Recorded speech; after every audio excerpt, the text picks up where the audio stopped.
Good morning, good afternoon and good evening everyone, जो भी ये वीडियो देख रहे हैं। जैसा कि मैंने अपनी पहली वीडियो में बोला था कि हम इस चैनल पर नाइन्थ क्लास की पूरी मैथ कवर करने वाले हैं, लाइक ए टू जेड चीज़ें जो भी एनसीईआरटी ने इस नई एनसीईआरटी ने इस साल दी है। लाइक सब आपको पता ही होगा कि एनसीईआरटी का जो कोर्स है वो पूरा चेंज हो चुका है। सो जो भी एनसीईआरटी में नए क्वेश्चंस, नए टॉपिक्स जो भी आए हैं, वो हर एक क्वेश्चन को स्टेप बाय स्टेप इस चैनल पे कवर करेंगे अपन। तो उसी सीरीज़ को आगे कंटिन्यू करते हुए आज अपन चैप्टर 1 जो था यूज़ ऑफ कोऑर्डिनेट्स का लास्ट एक्सरसाइज करेंगे, लाइक जो उसमें एक्स्ट्रा क्वेश्चंस गिवन है। सी कई स्कूल्स में एक्स्ट्रा क्वेश्चन कराते नहीं हैं और ना इनकी कोई वैल्यू मानी जाती है।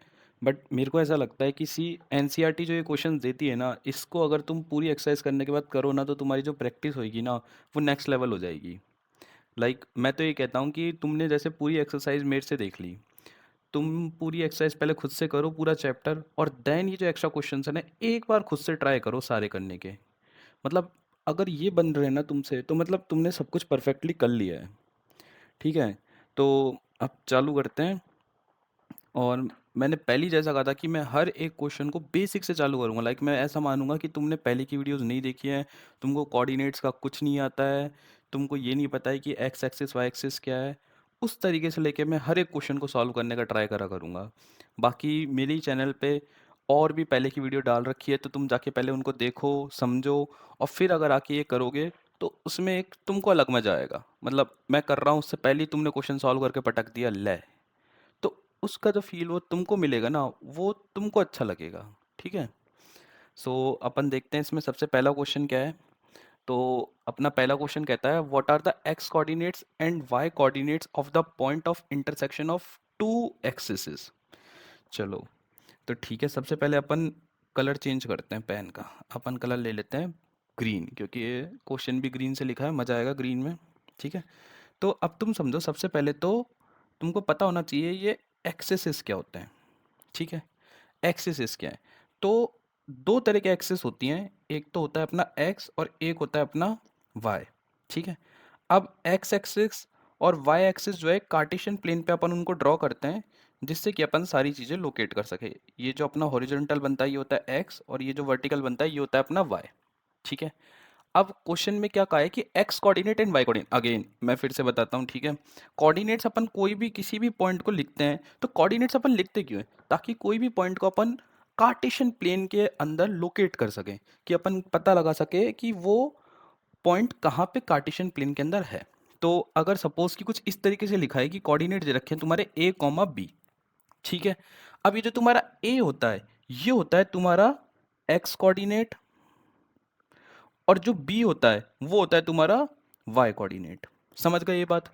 मतलब कई बच्चों को तो इसी में डाउट रहता है कि एक्स कोऑर्डिनेट कौन सा है, वाई कोऑर्डिनेट कौन सा है। हमेशा याद रखो, ठीक है, जो लेफ्ट साइड वाला या फिर जो पहला कोऑर्डिनेट होता है वो होता है एक्स, जो दूसरा होता है वो होता है वाई। अब इसने पूछा है इंटरसेक्शन ऑफ टू एक्सिस के कोऑर्डिनेट्स बताने अपन को, एक्स कोऑर्डिनेट और वाई कोऑर्डिनेट। जो ये मैंने बनाया है अपना, ये अपने एक्सिस हैं।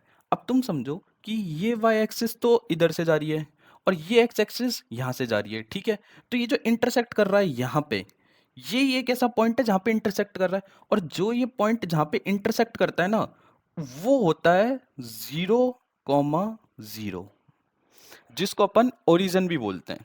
ठीक है, तो अगर मैं कहना चाहूँ कि इसका आंसर क्या होएगा, तो जो अपने पॉइंट्स होंगे जो इसमें इंटरसेक्ट कर रहे हैं वो कौन से होंगे? 0,0। मतलब अपना एक्स कोऑर्डिनेट भी 0 है और वाई कोऑर्डिनेट भी 0 है। तो ये हो गया अपना पहले का आंसर। सिंपल। क्या है, बात समझ में आ गई सबको? तो अब अपन आते हैं सेकंड क्वेश्चन पे। सेकंड क्वेश्चन क्या कहता है? Point W has x coordinate equal to -5.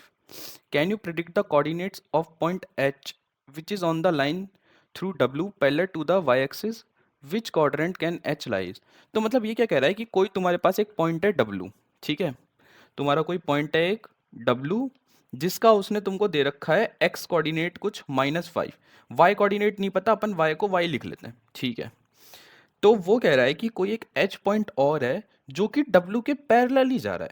अब तुम एक मेरी बात समझो यार, ये अपना तुम्हारा है वही दोनों एक्सिस, ये है तुम्हारी एक्स एक्सिस, ये है तुम्हारी वाई एक्सिस, ये बनी हुई है कार्टेशियन प्लेन पे।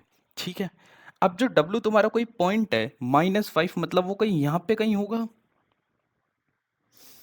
ठीक है भाई साहब, अब ये तुम्हारा कोई डब्लू जो पॉइंट है वो -5 पे है, अब उसमें वाई कुछ भी हो सकता है, मतलब वो यहाँ पे इस पूरी लाइन में वाई में कहीं पर भी हो सकता है। ठीक है, या तो वो क्या पता यहाँ ऊपर हो, क्या पता यहाँ नीचे हो, वो इस पूरी लाइन में कहीं पर भी हो सकता है, इससे अपन को कोई दिक्कत नहीं होनी चाहिए।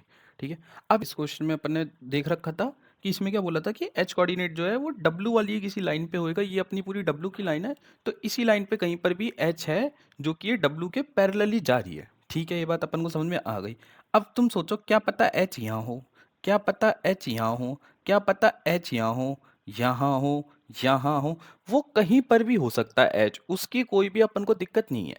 बट एक चीज फिक्स है कि जो एच का जो कोऑर्डिनेट है, एक्स कोऑर्डिनेट, वो क्या होगा, -5 ही होएगा, जो कि डब्लू का है। क्यों? क्योंकि उसने बोला है कि डब्लू से जो पैरेलल लाइन जा रही है वो उसी पे ही लाई करता है। तो जो तुम्हारा एच कोऑर्डिनेट होगा, एच पॉइंट होगा, उसका जो एक्स कोऑर्डिनेट है वो तो फिक्स है कि वो क्या होगा, -5 ही होएगा। अब उसका वाई कोऑर्डिनेट कुछ भी हो सकता है, भगवान जाने, ये अपन नहीं बता सकते कि उसका वाई कोऑर्डिनेट क्या होगा। ठीक है, अब वो पूछता है कि वो किस क्वाड्रेंट में लाई करता है। अच्छा, अगर किसी को नहीं पता है क्वाड्रेंट का भी कि क्वाड्रेंट्स क्या होते हैं, तो मैं थोड़ा सा उसका भी बताता हूँ कि क्वाड्रेंट्स क्या होते हैं। सो ये अपना जो है, लाइक ये अपना एक्सेसेस होती हैं। ठीक है, ये अपना होता है फर्स्ट क्वाड्रेंट, ये होता है सेकंड क्वाड्रेंट, ये होता है अपना थर्ड क्वाड्रेंट, एंड ये होता है अपना फोर्थ क्वाड्रेंट। अब एक चीज़ समझो कि इसमें साइन कन्वेक्शन के और क्वेश्चन आते हैं, लाइक वैसे तो वो चीज़ जो है वो बात की है, बट स्टिल मैं तुमको बता देता हूँ। एक मिनट रुकना यार, ये क्या हो गया, हाँ, ये रहा। ठीक है, वो जो है थोड़ा बात की है, बट फिर भी मैं तुमको बता देता हूँ कि अगर दो साइन कोई भी पॉइंट दे रखा है जिसमें दोनों प्लस में है, तो वो हमेशा फर्स्ट क्वाड्रेंट में आते हैं। अगर एक्स माइनस का और वाई प्लस का है तो वो सेकंड में। अगर दोनों नेगेटिव हैं तो वो हमेशा थर्ड में आएंगे। और अगर एक्स पॉजिटिव और वाई नेगेटिव है तो वो फोर्थ में आता है। ठीक है, अब जो अपना पॉइंट था, तुम समझो कि वो पॉइंट यहाँ था और वो अपनी लाइन जो पैरेलल कुछ बन रही थी वो ऐसे बन रही थी, तो मतलब वो इसमें थे। तो मतलब कौन कौन से क्वाड्रेंट में हो सकता है, मे बी अगर उसका वाई होए पॉजिटिव तो वो किस में हो सकता है, सेकंड में। और अगर उसका वाई होए नेगेटिव तो वो किस में हो सकता है, थर्ड में। तो मतलब इस क्वेश्चन का आंसर क्या हो जाएगा कि जो एच अपना जो पॉइंट है वो तो क्या था, -5 कॉमा वाई, ये तो जो है अपना पॉइंट हो सकता है। और वो किस कोऑर्डिनेट में हो सकता है, वो हो सकता है या तो सेकंड में या फिर थर्ड में। क्या ये बात समझ गए? मतलब सिंपल सी चीज है। ठीक है, कोई इसमें दिक्कत हो तो एक बार वीडियो को वापस देख लेना, नहीं समझ में आया कमेंट सेक्शन में बता देना, मैं फिर से सॉल्व करके और दिखा दूंगा। ठीक है, अब ये अपना अगला क्वेश्चन है। अगला क्वेश्चन क्या कहता है कि consider the points are 3,0 a 0,-2 5 minus and p if they are joined in the same order, predict two side of r a m p that are perpendicular to each other। ठीक है, अब सबसे पहले इस क्वेश्चन को solve करने का एक तरीका होता है। देखो, या तो इसको तुम कर सकते थे परपेंडिकुलर और अपने एक स्लोप का मेथड होता है, बट अपने नाइन्थ में अपने अपने अभी तक स्लोप नहीं पढ़ा है तो उसके अंदर अपन को घुसना भी नहीं है। ठीक है, अपन इसको सिंपली सॉल्व करते हैं। क्या करो कि तुम इसको है ना सबसे पहले ड्रॉ कर लो, कार्टेशियन प्लान पे हर एक पॉइंट को लोकेट कर लो। ठीक है, कर लेते हैं भाई साहब, आप कह रहे हो तो ये भी कर लेते हैं। ये 3 4, ठीक है, यहाँ पे -1 -2 -3 -4 -5, ऊपर 1 2 3, नीचे -1 -2 -3, ओहो -5 तक है नीचे तो। और फिर बढ़ाना पड़ेगा, मतलब इरेज़र चाहिए होगा। इरेज़र लाओ, इरेज़र का काम हो गया। अब फिर से पेन, ये रहा पेन। तो ये कुछ नीचे तक एक्सटेंड कर लेते हैं इसको, और ये -4, ये -5। अपन ने ये ड्रॉ कर लिया। अब तुम सोचोगे कि मैंने -5 तक क्यों ड्रॉ किया, मेरे को कैसे पता चल रहा है। देखो यार, समझ में आ रहा है कि यहाँ पर -5 है, ठीक है, एक्स एक्सिस में, और वाई एक्सिस में -2 था, तो जो भी हाईएस्ट नंबर होते हैं उतने उतने तक ड्रॉ कर लेते हैं, अपना काम हो जाता है, ठीक है। तुम एक्स्ट्रा ज़्यादा ड्रॉ करोगे तो वो ज़्यादा बुरा सा लगेगा। अब देखो मेरी तो ड्राइंग वगैरह इतनी अच्छी है नहीं ना, राइटिंग ठीक ठाक है, तो इसलिए ऐसा हो रहा है। तुम सही से बनाना, देखो कॉपी वगैरह में स्केल का यूज़ करके अच्छे से, ठीक है, नीट एंड क्लीन। तो अब अपन पॉइंट करना चालू करते हैं। सबसे पहले करते हैं आर को। देखो जब भी किसी पॉइंट को प्लॉट करना है, ये क्या है 3,0। अब इसमें क्या करा करो, देखो मैं एक चीज बताता हूँ कि हमेशा ये जो एक्स है ना 3, ये 3 सही से बनाते हैं, ये लो 3। तो ये जो 3 है ना, सबसे पहले इसको प्लॉट करो। ये तुम्हारा ओरिजिन था 0 का, यहाँ से तुम गए 3 पे, यहाँ पे, ठीक है, यहाँ पे आ गए, और 3,0 0 है, मतलब ये यहीं होएगा। तो मतलब आर पॉइंट तो तुम्हारा क्या हो गया, ये हो गया, ठीक है। अब इसके बाद देखो, इसके बाद क्या है 0,-2। 0 मतलब एक्स पे कितना चलना था, 0 मतलब 0 चल रही है, अब -2 पे जाना है, मतलब यहाँ पे आ गए। तो मतलब ये कौन सा पॉइंट हो गया तुम्हारा, ए, ठीक है। अब इसके बाद देखो, इसके बाद कौन सा है तुम्हारा, एम, -5, -2। तुम यहाँ आओ, सबसे पहले तुमको एक्स में जाना है -5, -5 गए अपन यहाँ पे, यहाँ आ गए, और -2 मतलब यहाँ पे, मतलब अपन ने यहाँ पे मार्क कर दिया। ये कौन सा पॉइंट हो गया तुम्हारा, एम। देन लास्ट में आता है पी।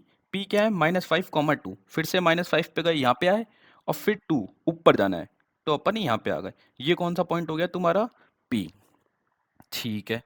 अब इसमें क्या पूछा है अपन से कि कौन सी लाइन एक दूसरे के परपेंडिकुलर होंगी। पहले तो तुम एक बार खुद सोच के देखो कि कौन कौन सी लाइन परपेंडिकुलर हो सकती है, थोड़ा सा सोच के देखो। देखो आर तो किसी से भी कुछ परपेंडिकुलर का मतलब होएगा ही नहीं, ठीक है। अगर अपन ये लाइन ज्वाइन करें, ये जो ए एम वाली लाइन है, ठीक है, ए एम वाली लाइन ये ज्वाइन करी एक अपन ने, ये कुछ लाइन होगी, ठीक है, जो ए एम से जा रही है, और ये जो एम पी से जा रही है, एक कोई लाइन ये होगी। तो ये जो दोनों लाइन है, ये एकदम परपेंडिकुलर वाली शेप बना रही हैं, ठीक है। परपेंडिकुलर लाइंस का पता कैसे चलता है, देखो मैं बताता हूँ कि कोई भी अगर लाइन परपेंडिकुलर होगी तो वो कुछ इस तरीके से होगी, यूं, समझ गए ये चीज। यहाँ पे जो है वो 90 डिग्री का एंगल बनता है, उस हिसाब से ये परपेंडिकुलर कहलाई जाती है, ठीक है। तो इस तरीके से अपन को पता चलता है। तो इसमें अपनी जो लाइन परपेंडिकुलर आ रही है वो कौन सी आ रही है, A M is perpendicular to P M, मतलब ये ए एम परपेंडिकुलर है पी एम से, ठीक है। कोई दिक्कत है इसमें, ठीक है, चलो आगे चलते हैं।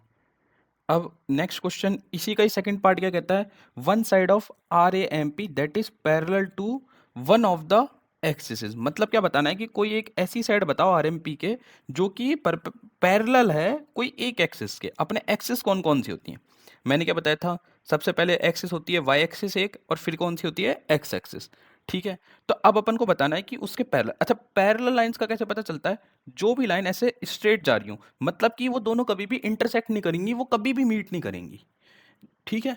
वो लाइंस कौन सी होती हैं, पैरेलल लाइंस होती हैं, ठीक है। तो अब अपन देखते हैं कि वापस से अपन उसी पे ही चलते हैं, वापस से मेहनत क्यों करें इसके हिसाब से। अब देखो एक्स एक्सिस ये तो अपनी कौन सी थी, वाई एक्सिस, ये कौन सी थी, एक्स एक्सिस। तो मतलब इन दोनों के साथ की कोई एक पैरेलल लाइन अपन को बतानी है। अब तुम समझो कि ये जो ए एम वाली लाइन थी अपनी, क्या ये लाइन इस एक्स एक्सिस के पैरेलल होगी।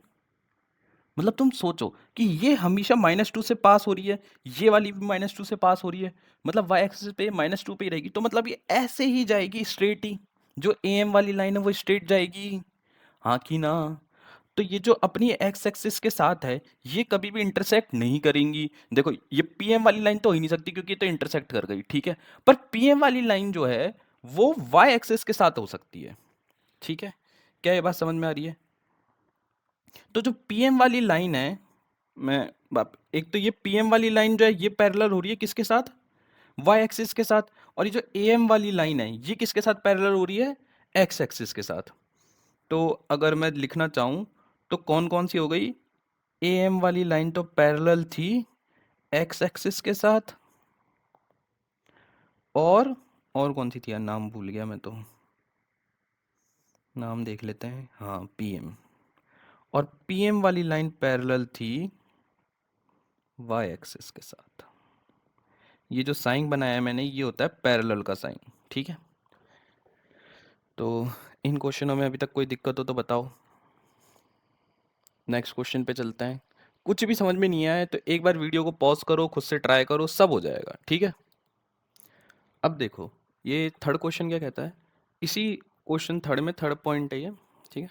ये क्या कहता है कि two points that are mirror image of each other in one axis, which axis will this be, now plot the point and verify your prediction. देखो मिरर इमेज क्या होता है, सबसे पहले तो मिरर इमेज समझो कि जैसे कोई भी ये एक एक्सिस है, ठीक है, तो जो पॉइंट यहाँ पे होगा वो डिट्टो पॉइंट एकदम नीचे उसके यहाँ पे होना चाहिए, समझ रहे हो ये बात। अब मिरर इमेज में होता क्या है कि अगर तुम एक्स एक्सिस पे मिरर इमेज ले रहे हो, ठीक है, और ये जैसे तुम्हारा एक्स एक्सिस पे मिरर इमेज ली, तो इसमें जो तुम्हारा एक्स कोऑर्डिनेट होता है ना, वो हमेशा सेम रहेगा, और वाई कोऑर्डिनेट में जो होएगा, अगर वो यहाँ पे होएगा प्लस का वाई, और यहाँ पे होएगा माइनस का वाई। ये होता है तुम्हारा एक्स एक्सिस में मिरर इमेज का कंसेप्ट, समझ गए ये बात। और अगर तुम ले रहे हो वाई एक्सिस में मिरर इमेज, तो जो पॉइंट तुम्हारा यहाँ होगा सेम वो यहाँ होना चाहिए। अब इसमें तुम्हारा जो डिट्टो वाई है वो तो हमेशा रहेगा सेम, एक्स एक्सिस का साइन चेंज होएगा, यहाँ पे रहेगा माइनस का एक्स और यहाँ पे रहेगा प्लस का एक्स। क्या ये बात समझ में आ रही है? ये होते हैं अपने मिरर इमेज के कंसेप्ट की, मतलब कोई ऐसे दो पॉइंट अगर एक्स एक्सिस पे ले रहे हैं जिनका एक्स एक्स सेम है, ठीक है, और वाई का साइन चेंज हो रहा है, पॉइंट दोनों सेम रहेंगे कि अगर 2 5 है तो यहाँ पे भी 2 5 रहेगा, बस एक्स का साइन भी सेम रहेगा और वाई का साइन सेम चेंज होएगा। ऐसी सेम अगर वाई एक्सिस पे ले रहे हैं तो एक्स का साइन चेंज होएगा और वाई वाई सेम रहेंगे। क्या ये बात समझ गए मिरर इमेज की? ठीक है, तो अब अपन फिर से अपने उसी पे ही चलते हैं, क्योंकि अपन को थोड़ी मेहनत ऐसी ड्राइंग वाली करनी कम पसंद है, तो इसलिए अपन फिर से इसी पेज पे आ गए। अब अपन देखते हैं कि मिरर इमेज कौन कौन से थे। सबसे पहले तो ये बात समझो कि अगर मिरर इमेज है तो वो एकदम स्ट्रेट लाइन में होंगे, ठीक है। अगर उन दोनों पॉइंटों को ज्वाइन कर रहे हो तो वो स्ट्रेट लाइन में हमेशा होंगे, ठीक है। और उनके जो कोऑर्डिनेट्स हैं वो भी सेम होने चाहिए। तो चलो अपन ये तो है ना कोऑर्डिनेट से ही देख के बता लेते हैं। ये जो कोऑर्डिनेट्स हैं ना, इन्हीं को ही देख के बताते हैं कि इनमें से मिरर इमेज कौन कौन से किस किस के हो सकते हैं। ये 3 है, 3,0 है, तो ऐसा अगर इसको इसका कोई मिरर इमेज होना था तो वो होना चाहिए था माइनस का 3,0 करके, या फिर जीरो। बाकी तो और कोई तरीका है ही नहीं इसका बनने का, ठीक है। पर वैसे तो देखा जाए तो ये इसका मिरर इमेज हो ही नहीं सकता है। क्यों? क्योंकि ये जो है जीरो पे है, मतलब एक्स एक्सिस पे ही है, तो एक्स एक्सिस का एक्स एक्सिस पे मिरर इमेज कैसे हो सकता है? कोई पॉसिबिलिटी ही नहीं है, ठीक है। पर हाँ ये जो है ये इसका मिरर इमेज हो जाएगा वाई एक्सिस के लिए, ठीक है, वाई एक्सिस के लिए। एक्स एक्सिस पे इसका नहीं बन सकता, ऐसे नहीं बन सकता है, पर ये यहाँ पर है तो इसका मिरर इमेज यहाँ पे आ जाएगा, ये -3,0 जो मैंने लिखा है वो यहाँ आ जाएगा। समझ गए ये बात? ठीक है। अब अपन जो क्वेश्चन में था वो देखते हैं कि लाइक 0, -2 ये दो पॉइंट हो सकते हैं मिरर इमेज एक दूसरे के। क्यों? क्योंकि देखो इसमें क्या है, एक्स एक्स एकदम सेम है और वाई का केवल साइन बदल रहा है। देखो एक्स यहाँ पे भी -5 है और यहाँ पे भी -5 है, यहाँ पे वाई 2 है, यहाँ पे भी 2 है, पर यहाँ पे प्लस का साइन है और यहाँ पे माइनस का साइन है। मतलब एक्स एक्स सेम है और वाई वाई चेंज हो रहा है। तुमने जब देखो, जब तुमने ड्रॉ किया है तब भी देख लो कि ये यहाँ पर है पॉइंट और ये यहाँ पर है, ये दोनों लग तो एक दूसरे के मिरर इमेज ही रहे। अभी किस एक्सिस पे मिरर इमेज बन रहे हैं? वो बन रहे हैं ये एक्स एक्सिस पे। ये देखो ये कौन सी एक्सिस है? ये एक्स एक्सिस है। तो ये इसके करस्पॉन्ड ये क्या हो रहे हैं? ये मिरर इमेज है एक दूसरे के। तो इस क्वेश्चन का क्या आंसर हो जाएगा? क्वेश्चन पे चलते हैं, यही है थर्ड वाला। तो ये कौन सा हो जाएगा? जो एम था, एम क्या था अपना? -5, -2 एंड पी। पी क्या है अपना? -5, 2। ये दोनों क्या है? एक दूसरे के मिरर इमेज है। किस एक्सिस पे? एक्स एक्सिस पे। क्या ये बात समझ में आ गई? ठीक है, चलो अब अगले क्वेश्चन को देखते हैं। ये एक एक ब्लैंक साइड दे रखी है मैंने कि कभी ज़्यादा समझाना पड़ जाए तो इसलिए। तो अब नेक्स्ट क्वेश्चन पढ़ते हैं, क्या कहता है ये। Plot point z 5, -6 on the Cartesian plane and construct a right angle triangle IZN and find the length of the three sides. Comments answer में डिफर। अरे यार, मतलब क्या प्यारा क्वेश्चन दिया है ये एनसीईआरटी ने। इस बार जो तुम्हारा कोर्स चेंज हुआ है ना उससे बहुत फर्क पड़ा है। बहुत सही क्वेश्चन दिया है ये, मतलब दिमाग खोल दे बच्चों के, ऐसा क्वेश्चन है, ठीक है। अब तुम समझो, सबसे पहले क्या है, अपन ये एक कार्टेशियन प्लेन बना लेते हैं। ये बना लिया अपन ने अपनी एक्सेसेस बना ली, ये अपना कार्टेशियन प्लेन मान लेते हैं इसको। इस पे अपन ने एक्सेसेस बना ली, ये अपनी एक्स एक्सिस, ये अपनी वाई एक्सिस, ठीक है। ये अपना क्या है, ओरिजिन है। अब यार देखो, मैं अगर ऐसे 1 1 2 3 4 ऐसे सब कुछ लिखने लगूंगा ना तो फिर से वो गड़बड़ सी हो जाएगी। तो सीधा मैं क्या करता हूँ, यहाँ पे मैं ले लेता हूँ 5 और यहाँ पे मैं ले लेता हूँ -6। अब तुम सोचोगे यार भैया आपने ऐसा कैसे ले लिया, ये कैसे कर दिया डायरेक्ट। देखो मेरे को समझ में आ रहा है कि यहाँ पे ना 5 - 6 पूछा है, तो इसलिए मैंने x में 5 ले लिया और y में -6 ले लिया, ताकि मैं जो पॉइंट है उसको यहाँ पे लोकेट करके बता सकूँ तुमको, ठीक है। तो इसलिए मैंने ऐसा किया है। तो मैं जो पॉइंट को है वो यहाँ पे लोकेट कर रहा हूँ। तुमको ऐसा नहीं करना है, तुम पूरा का पूरा लिखना, अच्छे से करना। मैं कर सकता हूँ क्योंकि मुझे बेसिक पता है, तुम अभी सीख रहे हो तो उस पे तुमको नहीं जाना है, ठीक है। अभी अपन को कहना है एक राइट एंगल ट्राइंगल बनाना। देखो राइट एंगल ट्राइंगल जो है ना, सबसे पहले तो एक चीज़ समझो। देखो राइट एंगल ट्राइंगल अपना होता कैसा है, देखो ये अपना कुछ इस तरीके से दिखता है राइट एंगल ट्राइंगल। ये हो गया अपना राइट एंगल ट्राइंगल, ठीक है। ये होता है अपना राइट एंगल ट्राइंगल। इसमें एक चीज़ होती है, अभी ये मेरे से तो सीधी नहीं बनी है, पर ये जो लाइन होती है ना ये एकदम स्ट्रेट होती है, ठीक है। ये जो लाइन है ये पूरी की पूरी अपनी स्ट्रेट होती है, और ये लाइन भी स्ट्रेट होती है। क्यों? क्योंकि ये तभी एक दूसरे के परपेंडिकुलर होगी और यहाँ पे ये 90 डिग्री का एंगल बन पाएगा। तो अपन को ये बात तो समझ में आ रही है कि कोई भी पॉइंट ये है, तो अब अगर मेरे को कोई भी पॉइंट लेना है ना तो उसकी स्ट्रेट लाइन में ही लेना पड़ेगा, और यहाँ से भी मेरे को कोई पॉइंट लेना है तो वो स्ट्रेट लाइन में ही लेना पड़ेगा, ठीक है।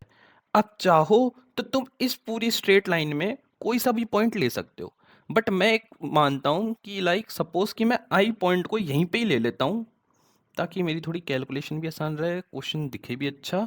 तो मैं आई पॉइंट को मान लेता हूँ, सॉरी ये 0,5 नहीं, ये आना चाहिए था 5,0, माई मिस्टेक। हाँ, तो ये 5,0 हो गया, ठीक है। ये पॉइंट हो गया। और ये जो तुम्हारा ये वाला पॉइंट है, इसको मैं मान लेता हूँ n। इसकी वैल्यू कितनी हो जाएगी, 0,-6। ये इसके कोऑर्डिनेट होगा, ये इसके कोऑर्डिनेट होगा, ये दोनों मैंने पॉइंट मान लिया। अब इसने कहा था राइट एंगल ट्राइंगल बनना चाहिए, तो क्या ये बन रहा है? हाँ भाई साहब, बन गया। ये मैंने ऐसे ज्वाइन कर दिया, इसको फिर मैंने ऐसे ज्वाइन कर दिया, ये देख लेना थोड़ी ड्राइंग। और ये अपना बन गया राइट एंगल ट्राइंगल। अपने पास तीनों कोऑर्डिनेट्स भी आ गए। एन की वैल्यू आ रही है, एन का कोऑर्डिनेट है 0,-6, आई का कोऑर्डिनेट है 5,0 और जेड का गिवन था जो कि था 5,-6। तो इस तरीके से जो है ये अपना एक राइट एंगल ट्राइंगल बन चुका है। अब इसमें अगला क्वेश्चन बोला था कि इसकी लेंथ और निकालनी है। देखो लेंथ निकालनी है, अगर अपन को इसकी लेंथ निकालनी है, मतलब आई टू जेड की लेंथ निकालनी है, ये वाली, तो ये जो लेंथ होगी ये यही लेंथ होगी। जितनी ये लेंथ है उतनी ही तो होगी ये लेंथ, ना तो ज़्यादा बढ़ सकती है और ना ज़्यादा घट सकती है। क्या ये बात समझ पा रहे हो मेरी? समझ गए?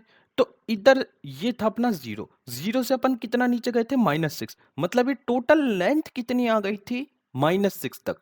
अब एक बात समझो कि कभी भी लेंथ और ये सब -6 कुछ नहीं होता है, माइनस मतलब कुछ होता ही नहीं है। तो अपन इसका मॉड लेके चलते हैं। मॉड मतलब क्या होता है कि वो माइनस को प्लस में कर देता है, तो वो -6 को एज सच 6 बना देगा। अरे सॉरी, हाँ, तो वो 6 बना देगा, ठीक है, 6 बना देगा। क्या ये बात समझ गए?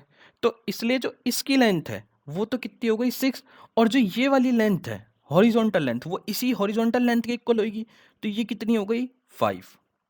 क्या ये बात समझे? ये अपनी हो गई 5, ये अपनी हो गई 6। अब अपन को ये निकालनी है। अच्छा, चलो फिर से अगले पेज पे चलो। एक है ना अपनी थ्योरम होती है, पाइथागोरस थ्योरम। तुमने 7th में भी सुनी होगी, 8th में भी सुनी होगी। अगर 5 ये आ गई थी 6, वैसे अगर अपन पाइथागोरस थ्योरम में देखें तो ये होता है P, ये होता है B और ये होता है अपना H। जो भी राइट एंगल ट्राइंगल के एकदम 90 डिग्री के एकदम सामने वाली लेंथ होती है उसको अपन H मानते हैं।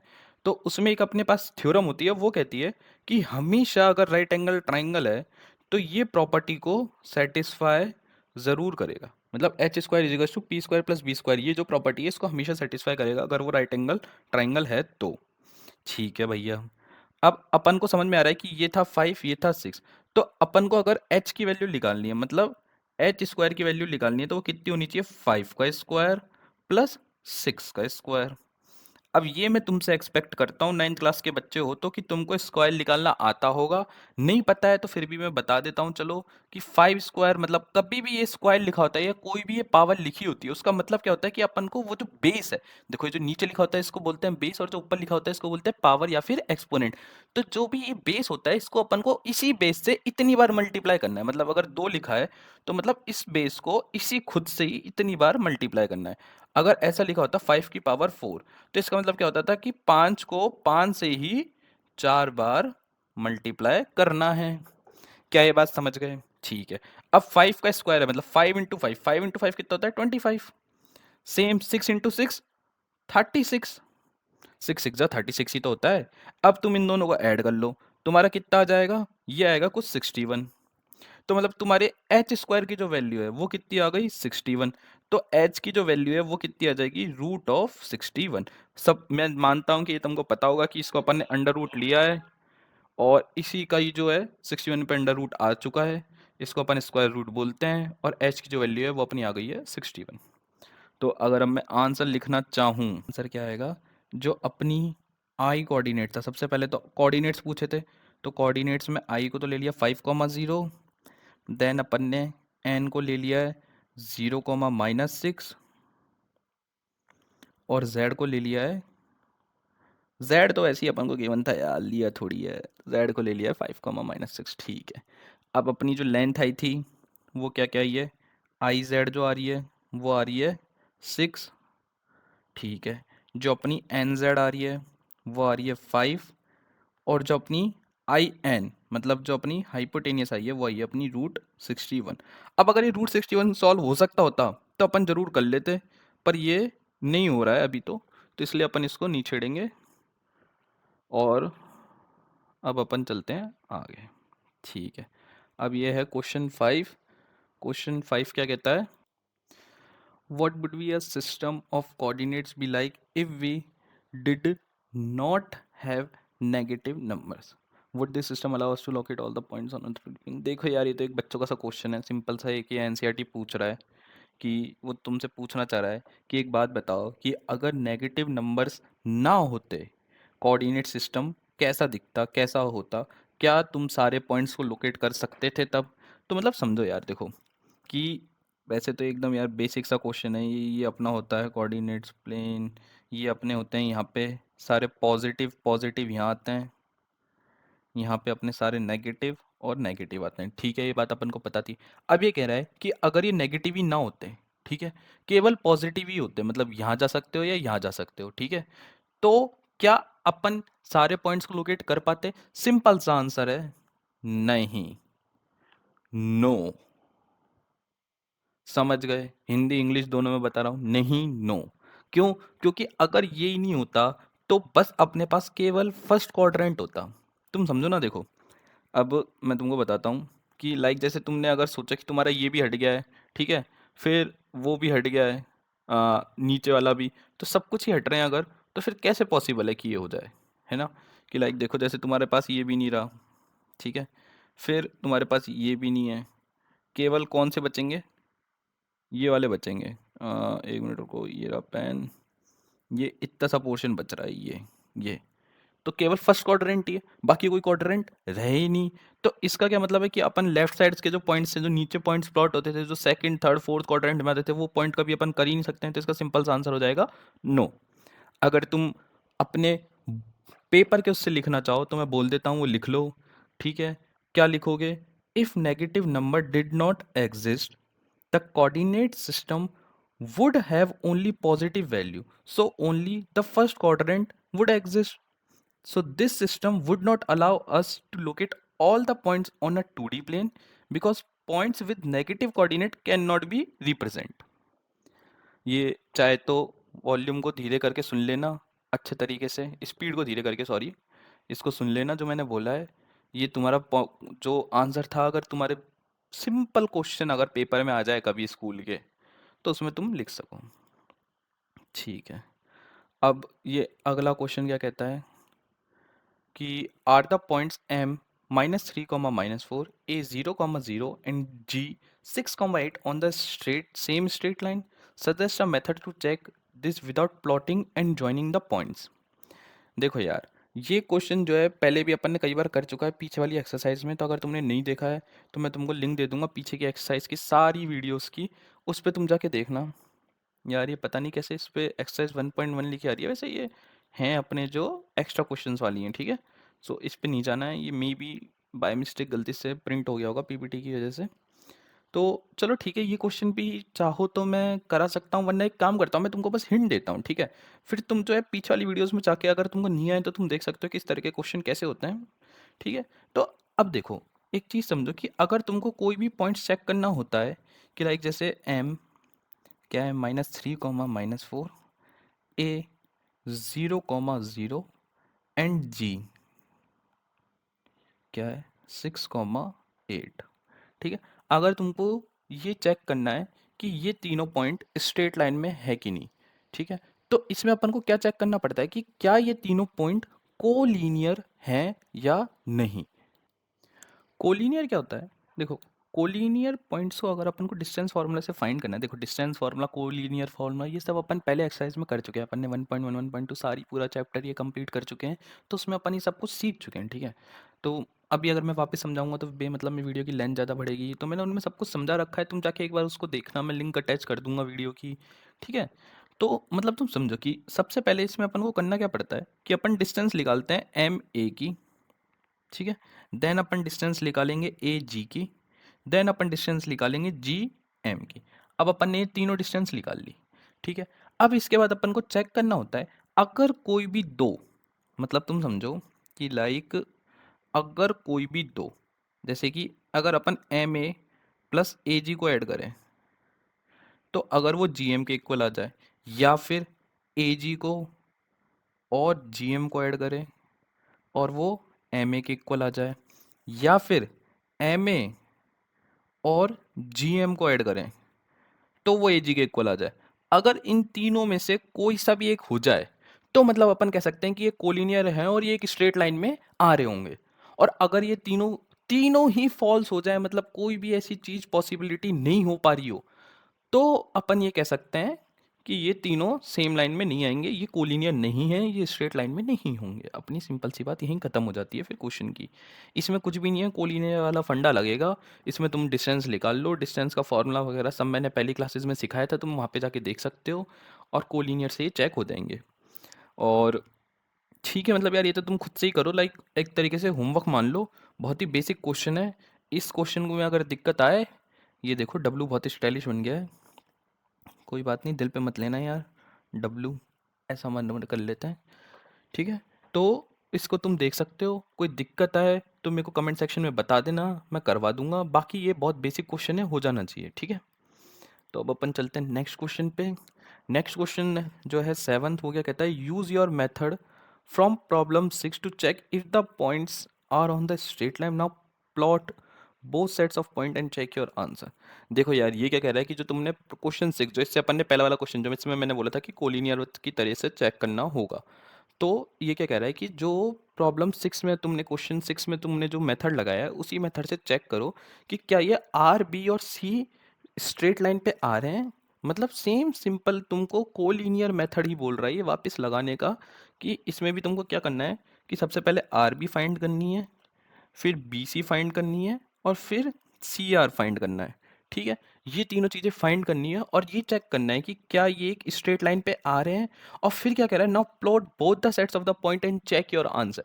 देखो यार, कोलिनियर अपन सिंपल अगर अपन को प्लॉट करके नहीं निकालना है, स्ट्रेट लाइन का चेक करना है, तो अपन कोलिनियर मेथड का करते हैं, जो कि मैंने तुमको बता दिया कि वो कैसे होता है, डिस्टेंस डिस्टेंस निकाल लो सब, वो हो जाएगा, ठीक है। और वरना हो सकता है तुमसे पहले तुम एक ट्राई करना, बाकी ऐसा करेंगे कि जब ये मैं पीपीटी, देखो ये जो मैं पीपीटी और ये सब जो मैं नोट्स लिख रहा हूँ, अगर तुमको ये देखना है तो नीचे मैं मेरी वेबसाइट का एक लिंक दे दूंगा, उस वेबसाइट पे जाना है, उस पे तुमको ये आराम से मिल जाएंगे, कोई दिक्कत नहीं आएगी उस पे जाने पे। और हो सकता है, क्या पता, अभी जो है वो वेबसाइट कंस्ट्रक्शन पे है, तो मे भी जब तक ये वीडियो डले तब तक वो पूरी बने ना बने, तो अगर वो नहीं बनेगी तो मैं गूगल ड्राइव का लिंक दे दूंगा जिससे डायरेक्ट खुल सकती है। तो मैं क्या करूँगा कि मैं इसका पूरा का पूरा सॉल्यूशन या फिर आंसर डाल के उसमें लिख दूंगा, तुमको कोई दिक्कत ऐसा सच आएगी नहीं, ठीक है। अब क्या करना है तुमको कि तुमको सबसे पहले इस क्वेश्चन पे आते हैं, तो तुमको सबसे पहले इधर आर भी फाइंड करोगे, बी सी फाइंड करोगे और सी आर फाइंड करोगे। तुमने ये फाइंड कर ली, तुम देख लोगे ये कोलिनियर है कि नहीं। मतलब अगर इन दोनों का सम इसके इक्वल आ जाए, इन दोनों का सम इसके इक्वल आ जाए, या फिर इन दोनों का सम इसके इक्वल आ जाए, तो ये कोलिनियर हो जाएंगे। मतलब किन्हीं भी दो का सम किसी तीसरे के इक्वल आ जाए तो ये कोलिनियर हो जाएंगे। अब अपन को क्या कह रहा है कि ये प्लॉट करके भी बताना है। कैसे प्लॉट करोगे? सीधा वाई एक्सिस बनाओगे, एक्स एक्सिस बनाओगे पूरी, फिर इस पे सारे पॉइंट्स को प्लॉट करोगे। अब देखो, जब भी ये ऐसा क्वेश्चन आ जाए ना स्ट्रेट लाइन वाला, तो इसमें जो तुम प्लॉट करते हो ना, वो तुमको बहुत अच्छे तरीके से प्लॉट करना पड़ेगा, नीट एंड क्लीनली। स्केल का यूज़ करो, घर वालों ने स्केल दिला रखा होगा, उसका यूज़ करो। पेंसिल वेंसिल लो अच्छे से, हर एक यूनिट को सही मेज़र करके बनाओ।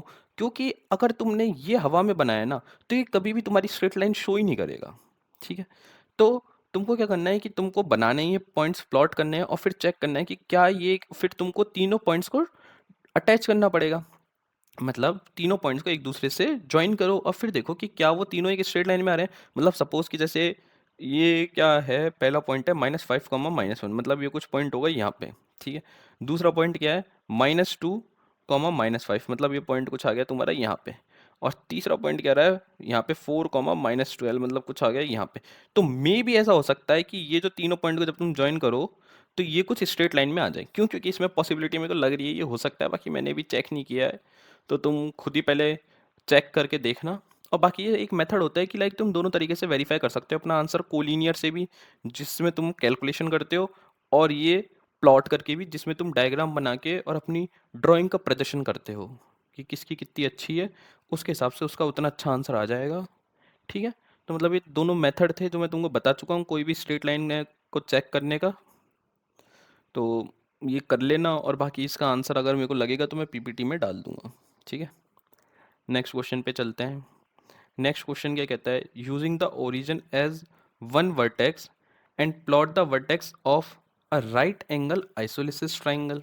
ठीक है, ये क्वेश्चन भी बहुत तगड़ा दे दिया इन्होंने। क्वेश्चन बहुत सिंपल तरीके से हो जाएगा। इसमें अपन क्या करेंगे, राइट एंगल ट्राइंगल बनाना है, आइसोलिसिस ट्राइंगल। ठीक है, मैंने तुमको बताया था राइट एंगल ट्राइंगल कौन सा होता है। उसमें एक अपना जो है एंगल 90 डिग्री का होना चाहिए। ठीक है, अब आइसोस्केलेस ट्राइंगल है। आइसोस्केलेस में क्या होता है कि दो साइड इक्वल होनी चाहिए, मतलब दो साइड कोई सी भी जो है वो इक्वल होनी चाहिए, तब वो जाके आइसोस्केलेस ट्राइंगल होता है। ठीक है, अब इसमें क्या रखा है कि जो एक वर्टेक्स है, ये वाला क्वेश्चन तो बहुत ही प्यारा सिंपल सा है। ये क्या कह रहा है, एक वर्टेक्स तो है ओरिजिन, मतलब 0,0 है पहली वर्टेक्स। अब तुमको राइट एंगल ट्राइंगल भी बनाना है, और एक जो है तुमको आइसोस्केलेस ट्राइंगल भी बनाना है। अब उसमें क्या रखा है कि एक वर्टेक्स तो जो है वो तो तुमको दे रखा है ओरिजिन है। ठीक है, अब तुम क्या कर सकते हो यार, देखो कि यार तुम ऐसा कर लो कि इस प्लॉट पे, मतलब देखो सबसे पहले तो ये समझो कि आइसोस्केलेस है तो अपन को इक्वल लेंथ तो रखनी पड़ेगी। तो अपन क्या करें कि यहाँ पर भी कोई एक पॉइंट ले ले, एक पॉइंट यहाँ पे ले लें। ठीक है, तो ये एक तो परपेंडिकुलर बनेगा तो 90 डिग्री तो यहाँ पे बन जाएगा, तो इसकी तो अपन को कोई खास दिक्कत आएगी नहीं। ठीक है, क्योंकि ये दोनों एक दूसरे के परपेंडिकुलर ही होती हैं दोनों एक्सेसेस। ये अपनी एक्स एक्सिस थी और ये अपनी थी वाई एक्सिस, तो ये दोनों एक दूसरे के परपेंडिकुलर होती है, तो इसमें तो अपन को कोई दिक्कत आएगी नहीं। अब तुम क्या करो कि इस पूरी लाइन पे जैसे तुमने 2 मान लो, यहाँ पे तुमने 2 पे एक पॉइंट ले लिया, तो क्या करो यहाँ पे भी 2 पे ले लो। अगर तुम यहाँ पे 3 पे ले रहे हो तो यहाँ पे भी 3 पे ले लो। क्यों? क्योंकि तुमको इक्वल रेंथ रखनी है ना, आइसोस्केलेस ट्राइंगल बनाना है, इक्वल रेंथ रखनी है। तो अगर तुम यहाँ पे 2 की दूरी पे ले रहे हो तो इधर से भी 2 की दूरी पे ले लो, यहाँ से 3 की पे ले लो तो यहाँ से भी 3 की पे ले लो। तो मतलब अगर मैं 2 पे लूँ, क्योंकि मेरा बर्थडे 2 को आता है, तो ये जो पॉइंट है ये तो हो जाएगा 2,0, और ये जो पॉइंट है ये हो जाएगा 0,2, और इसको कर दो ऐसे ज्वाइन। तो मतलब ये कितना सिंपल सा एक ट्रायंगल बन गया। देखो मैं यहाँ पे बना के दिखाता हूँ, ये तुम्हारा एक ट्रायंगल बन गया। इसके कोऑर्डिनेट्स हैं 2,0, इसके कोऑर्डिनेट्स हैं 0,2, और इसके कोऑर्डिनेट्स हैं 0,0। जीरो अच्छा नहीं बना, 0,0, समझ गए? कोई दिक्कत इसमें, तुम्हारी इच्छा है, तुम कुछ भी बना सकते हो, इसमें कोई रेस्ट्रिक्शन तो है नहीं। तुम यहाँ पे 3 ले लो, यहाँ पे 3 ले लो, यहाँ पे 4 ले लो, यहाँ पे 4 ले लो, वरना चाहो तो इधर नेगेटिव में ले लो, यहाँ ले लो, चाहे तो इधर नेगेटिव में ले लो, इधर भी नेगेटिव में ले लो, इधर कोई पॉइंट्स ले लो, इधर कोई पॉइंट ले लो। मतलब तुम किसी कोई भी दो एक्सिस पे कोई भी दो पॉइंट्स ले सकते हो, तुम्हारी इच्छा है जो तुमको लेना। बस एक चीज़ याद रखनी है, इक्वल लेंथ की होनी चाहिए। क्यों? क्योंकि अपन को आइसोस्केलेस ट्रायंगल बना रहा है, और आइसोस्केलेस ट्रायंगल जो है इक्वल लेंथ के होते हैं। तो बस इस चीज़ का ध्यान रख के अपन को आगे चलना है। ठीक है, अब ये अगला क्वेश्चन क्या कहता है कि एक आइसोस्केलेस ट्रायंगल बनाना है जिसमें एक वर्टेक्स तो होना चाहिए थर्ड क्वाड्रेंट में, और एक वर्टेक्स होना चाहिए फोर्थ क्वाड्रेंट में। ठीक है, बनाते हैं भाई साहब, आपने कहा है तो हम बनाएंगे ही। ये अपना बन गया यहाँ पे, ये अपना कोई पॉइंट पहला, चलो अपन ने इसने, जहाँ तक है मेरे हिसाब से इस क्वेश्चन में यही मतलब होएगा कि ये पहला पॉइंट तो जो है ओरिजिन ही होएगा, और बाकी फिर अपन को देखने पड़ेंगे। ठीक है, ये क्वेश्चन थोड़ा सा टिपिकल है, क्यों? क्योंकि इसमें अपन को थोड़ा सा जो है आइडिया लगाना पड़ेगा। ठीक है, ये अपना थर्ड क्वाड्रेंट है और ये अपना फोर्थ क्वाड्रेंट है, मतलब एक तो पॉइंट होना चाहिए इसमें और एक पॉइंट होना चाहिए इसमें। अब तुम समझो कि अगर अपन को आइसोस्केलेस ट्रायंगल बनाना है, ठीक है, इसमें राइट एंगल ट्रायंगल का तो बोला ही नहीं है, इसमें बस अपन को आइसोस्केलेस ट्रायंगल बनाना है। तो मतलब जो लेंथ यहाँ पे आएगी उतनी लेंथ का अपन को यहाँ पे रखना पड़ेगा। मतलब अगर मैं एक पॉइंट यहाँ पे लूँ, तो उसकी अगर मैं मिरर इमेज यहाँ पे ले लूँ वाई एक्सिस पे, वाई एक्सिस से एक पॉइंट मैंने यहाँ लिया और एक पॉइंट मैं यहाँ पे ले लूँ उसका सेम मिरर इमेज, तो क्या मेरे दोनों चीज़ें इक्वल आ जाएगी? मिरर इमेज का कंसेप्ट मैंने थोड़ी देर पहले ही समझाया था। क्या ये बात समझ रहे हो? मतलब जो लेंथ इतनी होगी तो ये मिरर इमेज ही तो है, तो उतनी लेंथ यहाँ होगी। तो मतलब अगर मैं यहाँ पे पॉइंट ले लूँ, सपोज -2, और उसका मिरर इमेज यहाँ पे, मिरर इमेज में क्या होता है, एक्स का साइन चेंज हो जाता है, वाई का एज इट इज रहता है। तो ये जो है, तो इसकी जितनी लेंथ यहाँ पे होगी उतनी लेंथ यहाँ पे आएगी। क्या ये बात समझ रहे हो? मिरर इमेज ही तो है, तो जितनी दूरी इससे होगी इतनी दूरी इससे होगी। तो और इन दोनों को मैं ऐसे ज्वाइन कर दूं, तो क्या ये लेंथ और ये लेंथ मेरी इक्वल आ गई?